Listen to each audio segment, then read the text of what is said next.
হিন্দু এবং ইসকন দুটি আলাদা বিষয়, দুটিকে আলাদাভাবে মোকাবেলা করতে হবে। ইসকন বাংলাদেশে আওয়ামী লীগের বি টিম হিসেবে কাজ করছে, প্রিয় ভাইরা, এটা আমাদের বুঝতে হবে।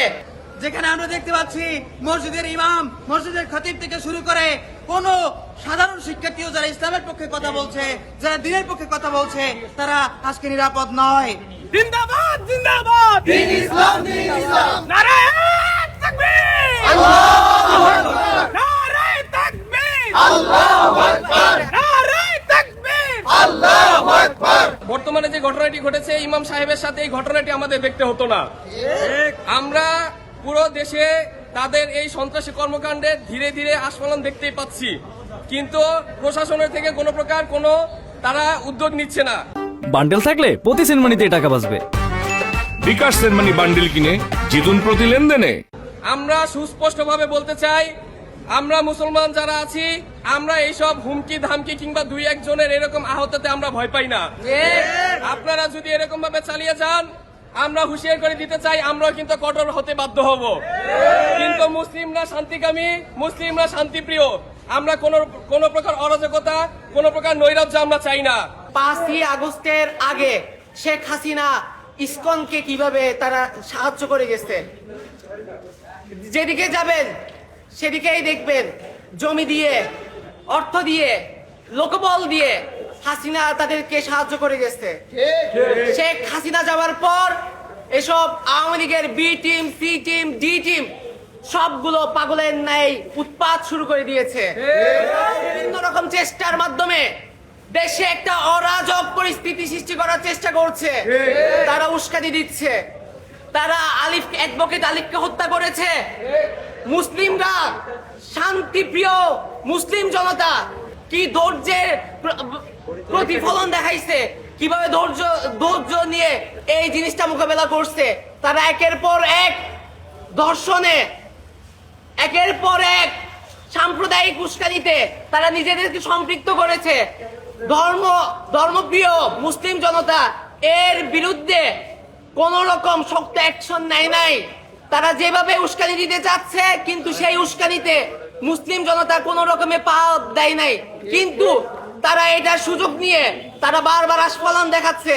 তারা এই যে আমরা এখানে যারা আছি, পাশে আমাদের শিক্ষার্থী ভাইরা, আমাদের বন্ধু আছে, হিন্দু আছে, অনেক হিন্দু আছে, কাউকে কি দেখছেন এরকম উগ্রবাদী কাজের সাথে সম্পৃক্ত আছে? তারা কি এসবকে প্রশ্রয় দিচ্ছে? না। কিন্তু সুনির্দিষ্ট কিছু মানুষ যারা ধর্ষণ করতেছে, তাকে কি আপনি বলতে পারেন এই হিন্দু? যারা অ্যাডভোকেট আলিফকে মারছে এবং অ্যাডভোকেট আলিফকে মারার পর মসজিদ প্রাঙ্গণে মাস্ক পরে মুসলিম দল জবাই কর স্লোগান দিছে, তাকে কি আপনি হিন্দু বলতে পারেন, নাকি ইসকনের জঙ্গি বলতে পারেন? সুতরাং হিন্দু এবং ইসকন দুটি আলাদা বিষয়, দুটিকে আলাদাভাবে মোকাবেলা করতে হবে। ইসকন বাংলাদেশে আওয়ামী লীগের বি টিম হিসেবে কাজ করছে, প্রিয় ভাইরা, এটা আমাদের বুঝতে হবে।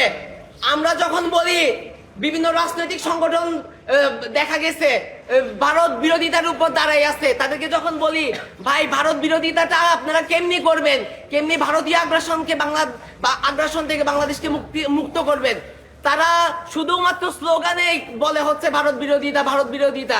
কিন্তু যখন বলি ভারতের বি টিম হিসাবে কে কাজ করছে আপনি বলেন, তারা কারো নাম নেয় না। যখন বলি ভারতের সি টিম হিসাবে কারা কাজ করছে, তারা কোনো নাম নেয় না। ভারতের B team, C team, D team হিসাবে যারা কাজ করছে, যারা ভারতের এজেন্ডা সার্ভ করছে, যারা আওয়ামী লীগের এজেন্ডা সার্ভ করতেছে, তাদের বিরুদ্ধে আমরা শক্ত অবস্থান নিচ্ছি এবং সামনে এর উপর আমরা অবিচল থাকবো ইনশাল্লাহ। আমরা এখান থেকে দাঁড়িয়ে বলতে চাই, ইসকনকে নিষিদ্ধ করতে হবেই হবে।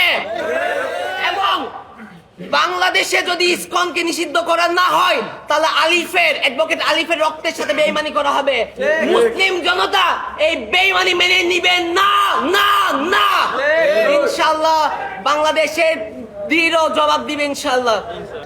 আপনারা দেখেছেন সারা বিশ্বে কিভাবে মুসলিমদেরকে একের পর এক নিধন করা হচ্ছে।